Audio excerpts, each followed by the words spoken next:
And I've been doing this long enough to tell you that nobody changes until they change their energy. Right. And when you change your energy, you change your life. It's the way it is. When you stop using your enemy to reaffirm your addiction to hatred, when you stop using your best friend to reaffirm your addiction to suffering, when you stop using your Facebook to reaffirm your addiction to insecurity, when you stop that whole process and you start going inward and you're no longer relying on those outer things to create those emotions, and you start creating those inner emotional states, you start changing your energy.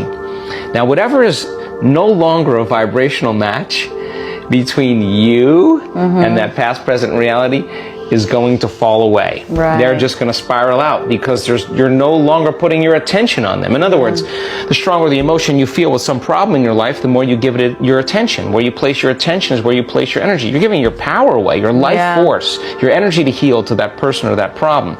Lower the volumes of that emotion, you take your attention off that person, you're calling energy back to you. And you're building your own electromagnetic field. We've seen the evidence of that in many events, because when people start overcoming themselves, the first day, not always, but the energy of the room will drop. Why? Because they're drawing from the field to build their own field. Now when they build their own field the next day, and the fields start interfering with the people next to them, whoop, the energy in the room just keeps going up, right?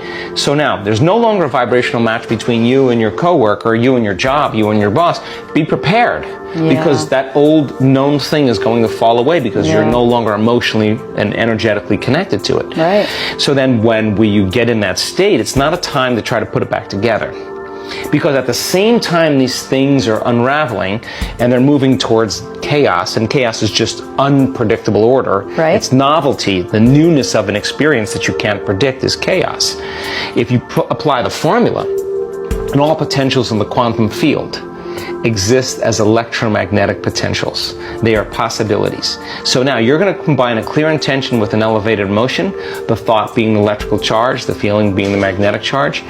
You begin to open your heart. It begins to produce that broad field. You lay the thought of a new future into there. Now you're changing your energy. When they begin to synchronize coherently, your brain and heart, you got a strong Wi-Fi signal. Because now you're putting out a very laser coherent signal. When there's a synchronization between your energy and that potential that exists in the future, but it really exists in the present moment, because that's where they exist in the quantum. Now you start to see synchronicities in your life because you're synchronized to a future, and they come as opportunities. Wow, that was kind of cool. And those are breadcrumbs from the field, like keep going, you're on to something. So the problem is that people, they do it and then they get up and then they react in traffic, or they get frustrated and they start feeling the emotions of the past. Why are you talking about me? They start feeling the emotions of their past, and you know what happens? They just disconnected from the energy of their future, and they're back to the energy of the past. Don't expect anything to change in your life. In fact, expect more reasons to be frustrated. But if you catch yourself, you take a breath, you get back into brain and heart coherence, you tune back in, well, you're not going to go unconscious. That's a victory. Like as you said, that's a victory. So then the key then is to be able to keep synchronizing to the point where it begins to become familiar. And the word meditation means to become familiar with. So now you're in a new familiar state of being, and people say, I'm really not doing anything. Of course you're doing the work. You're becoming familiar with a new set of thoughts, new set of intentions, a new set of emotions. Your heart's opening more. Your immune system's up-regulating. Your genes are up-regulating. Your brain and heart are more coherent. Your energy field is bigger. You feel connected more. All these things, you're changing programs. You start seeing those things taking place in your life.